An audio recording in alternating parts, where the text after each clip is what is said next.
Bonjour chers internautes IGFM, aujourd'hui nous recevons monsieur Djibril Diaw qui est expert en sécurité privée, qui est aussi directeur général de la société Crystal Sécurité Service.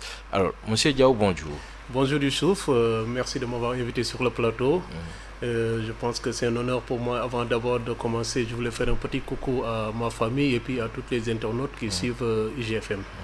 Alors monsieur Diaw, beaucoup d'incendies au Sénégal. À côté des causes immédiates, alors quelles sont les causes profondes de ces cas d'incendie? Vous savez Youssouf, aujourd'hui il faut replacer les choses dans leur contexte. Déjà la recrudescence des incendies dans les établissements recevant du public, il faut déjà définir c'est quoi un établissement recevant du public, qui est différent d'un ERT. Un ERT c'est un établissement recevant des travailleurs comme là où on est, donc c'est un ERT. Donc un établissement recevant du public est défini par l'article 123-2 du Code de la construction et de l'habitation, comme toute enceinte ou bâtiment où des personnes sont admises gratuitement au moyen d'une petite rétribution. Mais le constat il est alarmant parce qu'aujourd'hui, Youssouf, avec des amis sénégalais issus de la diaspora, on a mis en place un cadre de réflexion parce que le constat il est alarmant. On a vu qu'au Sénégal, 93% des établissements recevant du public ne sont pas aux normes en matière de sécurité incendie. Et aujourd'hui, ce qu'il faut comprendre, c'est que la mise en norme de ces établissements, ça relève de l'exploitant ou du propriétaire.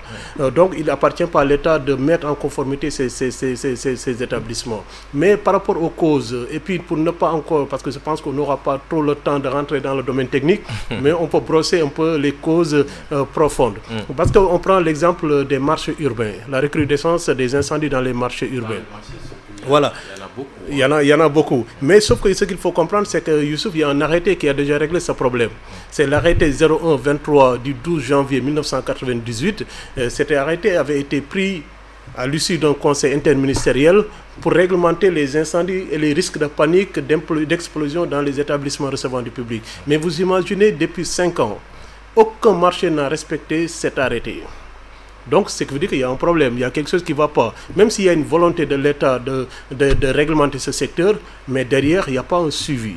Donc, c'est pour ça que dans ces 5 dernières années, on a dénombré plus de 70 incendies dans les marchés. Le dernier, on peut le citer, c'est le marché du parc Lambaye. On a aussi, bon ça c'est en 2023, en 2020, 2018, 2020, 2022, on a assisté aussi à l'incendie du parc comment ça s'appelle encore, du marché de Touba. Donc c'est dire qu'aujourd'hui on assiste à une recrudescence des incendies dans les établissements recevant du public. Et pour le cas des marchés, les causes c'est qu'il y a un déficit d'aménagement urbain, il y a l'occupation anarchique, l'installation électrique elle est surchargée et les fils sont hors chemin. Mais sur cette question-là, est-ce que aussi la responsabilité des autorités n'est pas engagée? C'est-à-dire quand il y a incendie plusieurs fois dans un marché par exemple, est-ce que l'État ne doit pas revenir pour déjà faire le ménage, mais aussi faire appliquer aussi les textes, en fait, comme vous dites? Voilà, je suis tout à fait d'accord avec vous parce que l'État, il est le garant de la protection de tous les citoyens. Donc, à un moment donné, je pense qu'il y a... Parce que vous savez, nous les Sénégalais, on a l'habitude de jouer avec la fatalité. À chaque fois qu'il y a un incendie, on dit que c'est la volonté divine. Donc, c'est pour ça qu'il faudrait quand même que l'humain soit au cœur. C'est-à-dire il faudrait que la responsabilité humaine soit située. Donc c'est nous ce qu'on demande, c'est que l'État puisse prendre ses responsabilités. Nous aujourd'hui en tant qu'experts dans ce domaine, nous on essaie de proposer voies et moyens pour que quand même ces causes-là puissent aboutir à des solutions durables et dans le temps. C'est pour ça que si vous voyez Youssouf, il y a ce qu'on appelle entre l'établissement recevant du public et les services de secours. Il y a un grand fossé quand même. Parce qu'il n'y a pas un élément au milieu pour servir de secours entre les services de secours et l'établissement. C'est qui cet élément-là? Non, cet élément, on l'appelle un agent de sécurité incendie. Vous savez, les ERP sont classés en fonction des catégories, en fonction des types d'activités. Donc aujourd'hui, nous, ce qu'on demande à l'État sénégalais, bon, c'est vrai qu'il y a une volonté de réglementer le secteur et tout ça, mais l'agent de sécurité incendie qui est au milieu, lui, son rôle, ce serait d'être le relais entre les services de secours et l'établissement. Donc sa mission première, c'est de veiller à ce qu'il n'y ait pas un début d'incendie. Parce qu'il y a un proverbe français qui dit qu'avec une petite étincelle, on allume un grand feu. Voilà, mais lui, son rôle, ce serait de faire de telle sorte que toutes ces conditions pour qu'un grand feu soit allumé ne soient pas réunies. Voilà, donc aujourd'hui, nous, ce maillon qui manque dans cette chaîne, c'est ce que nous voulons ramener ici au niveau du Sénégal pour qu'au moins cette chaîne ne soit pas rompue. Parce qu'aujourd'hui, on a vu l'effectif des sapeurs-pompiers. Parce qu'ils sont passés de 3100 à presque 6172 éléments. Donc vous voyez que le chiffre il est minime par rapport aux établissements recevant du public. Parce qu'aujourd'hui, on dénombre 408 000 unités de production économique au Sénégal. Je ne parle même pas des établissements publics de santé, je ne parle même pas des établissements financiers comme les banques, je ne parle pas des hôtels, je ne parle pas des établissements dansants. Mais pour la plupart, est-ce qu'ils sont aux normes de ce côté-là? C'est pour ça que je disais tout à l'heure que le constat il est alarmant. Parce qu'aujourd'hui, vous allez faire vos courses, vous rentrez dans un supermarché pour ne pas faire de la publicité, vous allez voir qu'il n'y a même pas une issue de secours, il n'y a même pas une porte de secours. Donc, c'est que vous dites que demain, s'il y a par exemple un incendie avec les risques de panique et tout ça, je touche du bois, mais on risque de déplorer quand même beaucoup de victimes. Aujourd'hui, vous prenez un exemple banal, Youssouf, vous allez dans un établissement dansant qui se trouve au sous-sol ou bien à l'étage. Vous allez voir qu'il n'y a même pas d'issue de secours. Et ça, c'est des problèmes. Donc nous, aujourd'hui, avec les 408 000 unités de production, avec les services de l'État, avec tout ce que ça englobe, nous, aujourd'hui, Youssouf, on se dit qu'avec 20 000 établissements, parce qu'aujourd'hui, on se réfère à la réglementation française, parce qu'on a vu qu'au Sénégal, la réglementation des incendies recevant du public, voilà, ça existe, mais par rapport aux ERT, ça n'existe pas encore. Donc là, on est obligé de se référer à la réglementation française. Mais pour ça, avec 20 000 établissements, Youssouf, avec des postes H24, on crée 60 000 emplois dans le domaine de la sécurité incendie. Et vous savez, la vie humaine, elle est importante. Donc c'est pour ça que l'humain doit être au cœur de l'action. Donc nous, aujourd'hui, le travail qu'on a, c'est un travail acharné, hein, qu'on a fait depuis 5 ans avec un groupe de Sénégalais, tous formateurs au niveau de la France, mais tous des Sénégalais. Donc nous, aujourd'hui, on s'est dit qu'en tant que Sénégalais, le pays a besoin de nous, donc il nous appartient de venir participer à la reconstruction du pays. Est-ce que vous en avez discuté avec les autorités? Bon, vous savez, on a adressé une correspondance au chef de l'État, on a adressé une correspondance également au Premier ministre. Parce que je pense que, comme disait Kennedy, à un moment donné, il faut se demander ce qu'on est en mesure de faire pour son pays et non le contraire. Donc nous, aujourd'hui, on sait que pour lutter contre le chômage massif des jeunes qui empruntent les pirogues pour rallier l'Europe, donc nous, on s'est dit qu'avec les 60 000 emplois qu'on peut créer en 6 mois sans le concours financier de l'État, parce qu'il faut que les gens aussi comprennent que voilà, la mise en conformité des établissements recevant du public, ça, c'est du ressort du propriétaire ou de l'exploitant. Il n'appartient pas à l'État de mettre de l'argent pour mettre en conformité ces établissements. Donc on se dit qu'avec un diagnostic approfondi, une fois que l'établissement a été mis en conformité, nous ce qu'on peut faire c'est mettre un agent à la disposition de l'établissement. Et l'agent il est rémunéré par le forfait mensuel que paye l'établissement. Et déjà l'État il gagne. Parce que si on part sur le partenariat public-privé avec une délégation de service public qui est un acte voilà, donné par l'État, par une personne morale, en l'occurrence l'État, une personne morale de droit public, à une personne morale de droit privé, une partie de ses prérogatives. Donc là on se dit qu'on sera investi d'une mission de service public.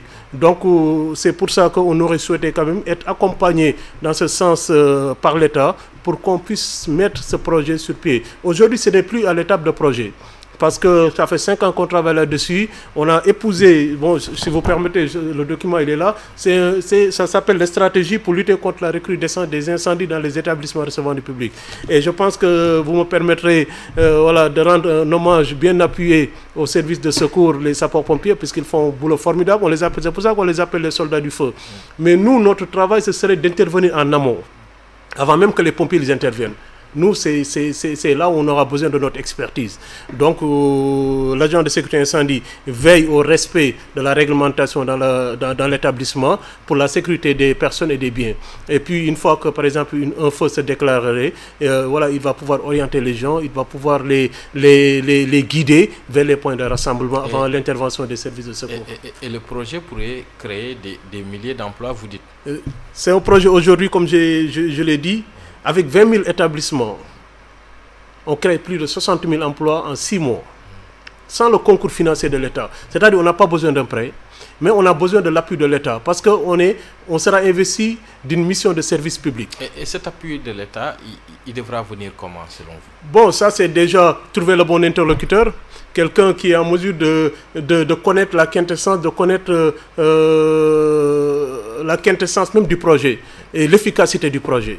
Parce qu'aujourd'hui, c'est vrai qu'on a rencontré certaines autorités, mais il faut une volonté étatique également.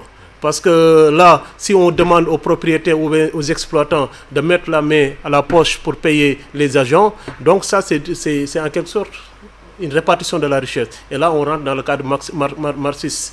Parce que là, on se dit que nous, notre volonté, c'est de proposer voies et moyens pour créer des emplois pour les jeunes, et puis que ce soit des emplois pérennes qui puissent durer dans le temps. Alors, il y a aussi la question des hôpitaux. Nous avons vu ces dernières années beaucoup de bébés, certains nourrissons ont perdu la vie dans nos hôpitaux. Alors, comment éviter cela? Bon, vous savez, c'est déplorable, Youssouf. Et puis, on a vu ce qui s'est passé récemment à l'hôpital public de Tivaouane, avec la mort des 11 nourrissons. Bon, ça, c'est des choses qu'on ne peut pas admettre dans un état de droit. Cela s'est passé aussi à Louga aussi. À Louga aussi. Récurrent, en fait. Voilà, c'est pour ça que ça nous ramène toujours à la responsabilité humaine. Parce que des fois, il y a la négligence. Des fois, même si c'est par accident, c'est par la volonté de l'être humain. C'est soit il y a une faille quelque part. Et je trouve qu'aujourd'hui, ça nous ramène toujours à utiliser la présence d'un agent de sécurité incendie dans les établissements recevant du public. Parce qu'on se dit qu'aujourd'hui, dans ce qui s'est passé à Tivaouane, on parle de défaillance électrique. Donc, pour un établissement qui administre des soins, on se dit que quand même, il y a une défaillance humaine à ce niveau. Bon, malgré qu'il y a une enquête qui avait été entamée, bon, pour l'instant, moi, je ne connais pas les tenants et les aboutissants, mais je sais que quand même, c'est une défaillance humaine. Mais qu'est-ce qui pourrait éviter ça dans nos hôpitaux à l'avenir? Quel genre de dispositif, par exemple? Non, il faut que ce soit un dispositif, mais humain déjà. Il faut déjà qu'il y ait des gens qui sont formés dans le domaine de la sécurité incendie dans les établissements recevant du public, qui connaissent la réglementation et qui connaissent tous les aspects à prendre en charge pour que pareilles situations ne se produisent jamais. Donc je pense que ça, c'est ce qu'on explique tous les jours. Il faudrait une formation adaptée. Aujourd'hui, vous allez à l'hôpital principal, c'est vrai qu'ils ont un poste de secours, ce qu'on appelle les PC de secours dans le domaine de la sécurité incendie, mais il y a beaucoup d'établissements qui ne respectent pas ces normes. Donc nous, ce qu'on propose à l'État, c'est déjà de faire un diagnostic approfondi, chose qu'on a fait parce qu'on a fait une étude de marché, c'est d'aller sur place également pour regarder si toutes les normes ont été respectées. Vous savez, vous pouvez me dire, Djibril, on a la protection civile, mais la sécurité incendie, c'est un volet de la protection civile. Nous, on voulait une autorité placée sous la tutelle du Premier ministre ou bien sous la tutelle du ministère de l'Intérieur pour prendre en charge que les questions de sécurité incendie dans les établissements recevant du public. Que ce soit pour voir si les établissements sont aux normes, pour voir également s'ils respectent les normes en matière de sécurité incendie, pour voir si toutes les conditions sont réunies pour qu'au moins la vie humaine soit épargnée au cas où il y a un incendie qui se déclarerait. Donc je pense qu'aujourd'hui, je ne dirais pas qu'il y a une mauvaise volonté. Je sais que l'État quand même a pris ses responsabilités, mais derrière, il faudrait qu'il y ait un suivi, il faudrait qu'il y ait une autorité qui puisse gérer ça pour qu'au moins les incendies, la recrue des incendies dans les établissements recevant du public soit minime et que la responsabilité humaine soit engagée au cas où un des accidents se déclarerait. Et vous avez certainement suivi l'épisode de l'incendie du building administratif qui a été conçu à hauteur de dizaines de milliards de francs CFA, mais qui, à quelques jours ou bien à quelques mois de l'inauguration, nous voyons ce genre de situation-là. C'est malheureux, Youssouf. C'est vraiment malheureux. Parce qu'aujourd'hui, comme je disais tantôt, en France, on a plus d'1 million d'établissements recevant du public. Aujourd'hui, quand on ouvre un établissement, il y a ce qu'on appelle un collège, composé d'un membre du parquet, pour rappeler les règles du droit, la police ou la gendarmerie en fonction des compétences territoriales. Un membre des collectivités territoriales, que ce soit le maire ou son adjoint, nous en tant qu'experts en sécurité incendie ou bien en sécurité privée. Mais vous savez, aujourd'hui, comme je l'ai dit, on a suivi avec beaucoup de scepticisme ce qui s'est passé au building administratif. Parce que ça peut arriver que ce soit un accident, mais il y a plus une certaine défaillance humaine qui a causé cet accident. Donc moi je pense qu'aujourd'hui, si tous les moyens ont été mis en œuvre et que par exemple on a une équipe d'agents de sécurité incendie qui font le travail qu'on leur demande sur le terrain avec la formation adaptée, je pense que c'est des situations comme ça ne va plus jamais se reproduire. Alors les incendies, c'est aussi les comportements de nos concitoyens. Alors quel message vous leur lancez pour éviter pareille situation? Bon, il faudrait que dans un premier temps qu'on vit dans une... comme on dit, il faut que la société soit vraiment organisée. Parce que dans les marchés, on voit ce qu'on appelle l'occupation anarchique. Et moi, j'aime bien prendre l'exemple des marchés, Youssouf, parce que dans les 5 dernières années, on a plus de 70 marchés qui ont brûlé. Et là, aujourd'hui, Youssouf, pour un pays comme le Sénégal, avec 18 millions d'habitants, à part le marché de Kaolack, le marché de Guinguinéo et le marché de Louga, tous les autres marchés n'ont pas d'hydratants. C'est-à-dire les poteaux d'incendie. Il n'y en a pas. Et moi, je pense qu'aujourd'hui, avec la technologie, il y a pas mal de choses qui sont en train d'être mises en place. Comme par exemple les BDA, c'est-à-dire les boules d'extinction à déclenchement automatique. Ces boules-là, on les retrouve dans les établissements recevant du... Et ça ne nécessite pas la présence d'un être humain. Donc une fois que le feu se déclare, voilà, les boules vont faire leur rôle. Vont se déclencher. Voilà, mais il faudrait que quand même qu'on ait ce qu'on appelle les intendants de marché. Les intendants de marché, on va dire, c'est des gens qui vont s'occuper de tout ce qui est incendie dans les marchés. Ça n'existe pas encore. Là, on parle de modernisation des marchés, des trucs comme ça, avec tout le panoplie qu'il faut pour éviter qu'il y ait un incendie. Mais il faudrait quand même qu'on crée ce qu'on appelle les intendants de marché. Et sachant que l'informalité de l'activité et le manque et l'absence d'assurance, ça amène... on n'arrive même pas à chiffrer le préjudice qui se chiffre à des centaines de milliards. C'est pour ça que nous, on s'est dit que si l'État nous fait confiance avec une délégation de services publics, derrière, on va mettre en place ce qu'on appelle un fonds de garantie pour aider les sinistrés. Parce qu'il faut se rappeler qu'une fois que, par exemple, un incendie a déjà fini de faire ses effets, la victime qui part d'une précarité se retrouve dans une extrême pauvreté. C'est pour ça que nous, ce qu'on aimerait, c'est mettre en place un fonds de garantie, voilà, pour permettre à ces gens-là de pouvoir rebondir. Donc nous, aujourd'hui, comme j'ai l'habitude de le dire, nous, notre travail, ce serait de créer le maillon qui n'existe pas entre les services de secours et l'établissement. Avec tous ces soucis-là, est-ce qu'on peut dire qu'il y a un souci, même dans notre système de protection civile, pour ce qui est de l'incendie? Bon, il y a un souci parce qu'il y a une méconnaissance des règles. Parce que je pense que pour les propriétaires et les exploitants, ils font d'énormes efforts pour essayer quand même de sécuriser leur établissement. Mais il faudrait que quand même qu'ils connaissent les règles et puis qu'ils puissent les appliquer sur le terrain. Parce que s'il y a des contrôles périodiques inopinés, à un moment donné, ça va replacer les chefs d'entreprise devant leurs responsabilités. Parce que si on prend les ERT, c'est-à-dire les établissements recevant des travailleurs, comme ici par exemple, on nous dit que en l'absence d'une réglementation sénégalaise, c'est la réglementation française qui s'applique. La réglementation française dit que c'est le chef d'entreprise qui est responsable.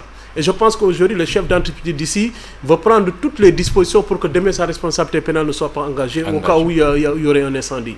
Donc nous, c'est à ce niveau qu'on intervient pour faire un diagnostic, pour essayer de mettre à disposition un agent de sécurité incendie pour qu'au moins cet agent de sécurité incendie puisse servir de relais entre les services de secours et l'établissement. Alors, pour quel sera déjà donc votre dernier mot aux autorités pour que ce projet puisse voir le jour? Bon, vous savez, nous tendons la main aux autorités sénégalaises. Parce que je pense qu'il n'y a pas plus patriote que nous, parce que le pays, le Sénégal, nous l'aimons. C'est pour ça qu'on est rentré au Bercail, pour amener notre pierre à l'édifice de la nation, participer à la reconstruction du pays. Ne serait-ce que par rapport à ce sentiment d'effort, nous, je trouve qu'on devrait avoir une oreille attentive pour qu'au moins que les gens voient la pertinence du projet. Parce que nous, ce qui nous préoccupe aujourd'hui, c'est de comment faire pour que les jeunes parce qu'il faut comprendre qu'il y a 300 000 jeunes qui arrivent toujours sur le marché du travail chaque année. Comment nous, on peut faire de telle sorte que pour englober une partie de cette jeunesse en leur offrant un travail sécurisant pour que leur avenir soit bien dans tous les sens, quoi. Monsieur Djibril Diaw, merci beaucoup. C'est moi qui vous remercie, Youssouf. Alors, chers internautes, nous vous remercions et vous donnons rendez-vous sur igfm.sn et IGFM TV sur YouTube. Merci beaucoup.